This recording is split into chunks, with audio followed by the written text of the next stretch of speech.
Thank you. Thank you. Thank you. Thank you all.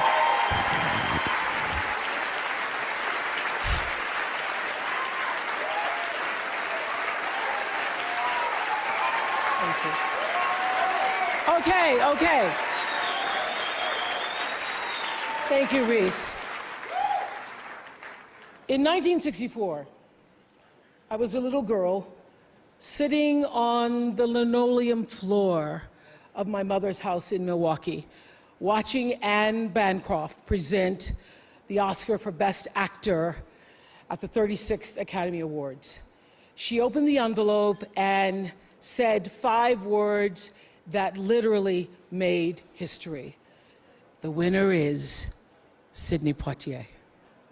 Up to the stage came the most elegant man I had ever seen. I remember his tie was white, and of course his skin was black, and I'd never seen a black man being celebrated like that.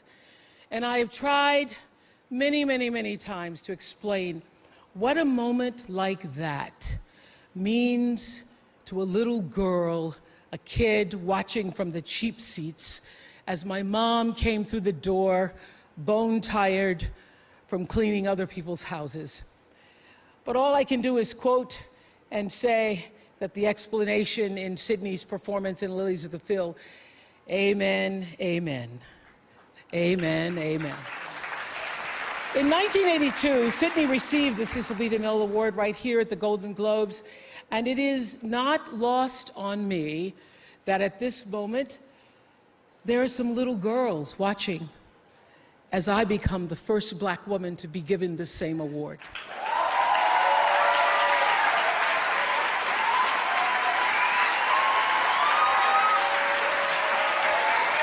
It is an honor. It is an honor, and it is a privilege to share the evening with all of them, and also with the incredible men and women who've inspired me, who've challenged me, who've sustained me, and made my journey to this stage possible. Dennis Swanson, who took a chance on me for AM Chicago. Quincy Jones, who saw me on that show and said to Steven Spielberg, yes, she is Sophia in The Color Purple. Gail, who's been the definition of what a friend is, and Stedman, who's been my rock, just a few to name. I'd like to thank the Hollywood Foreign Press Association, because we all know that the press is under siege these days.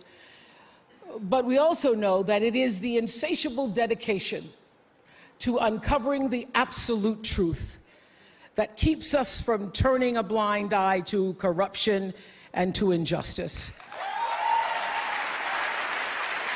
to tyrants and victims and secrets and lies.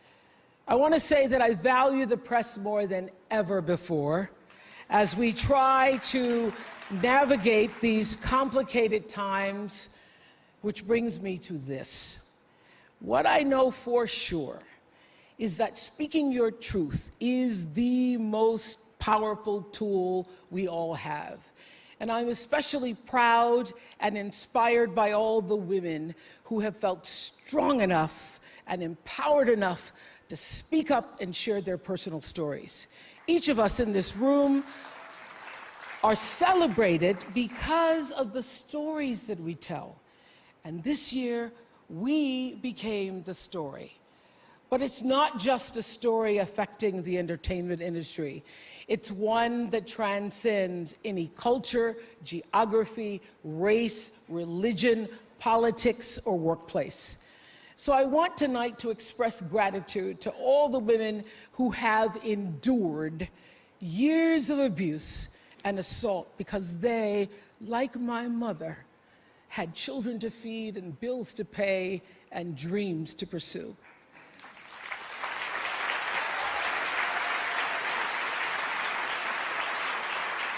They're the women whose names we'll never know. They are domestic workers and farm workers.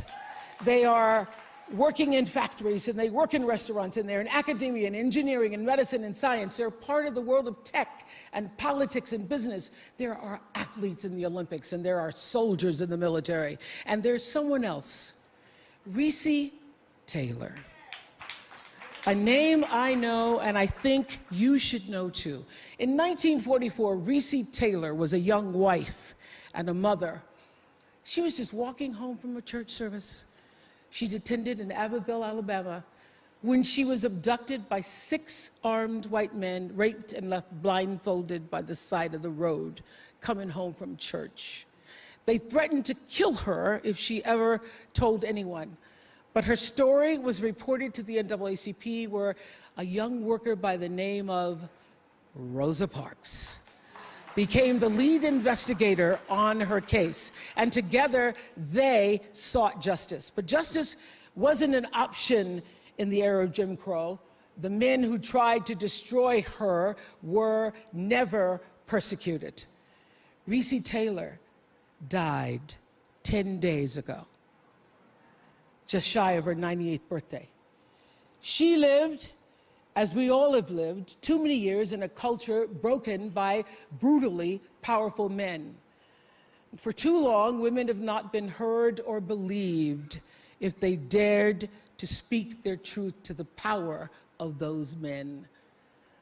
But their time is up.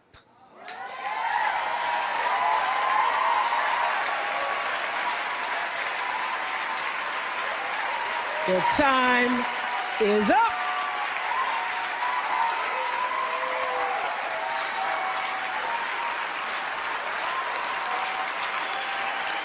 Their time is up.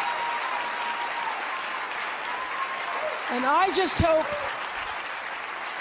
hope that Recy Taylor died knowing that her truth, like the truth of so many other women who were tormented in those years, and even now tormented, goes marching on. It was somewhere in Rosa Parks' heart almost 11 years later when she made the decision to stay seated on that bus in Montgomery. And it's here with every woman who chooses to say, "Me too." And every man who chooses to listen.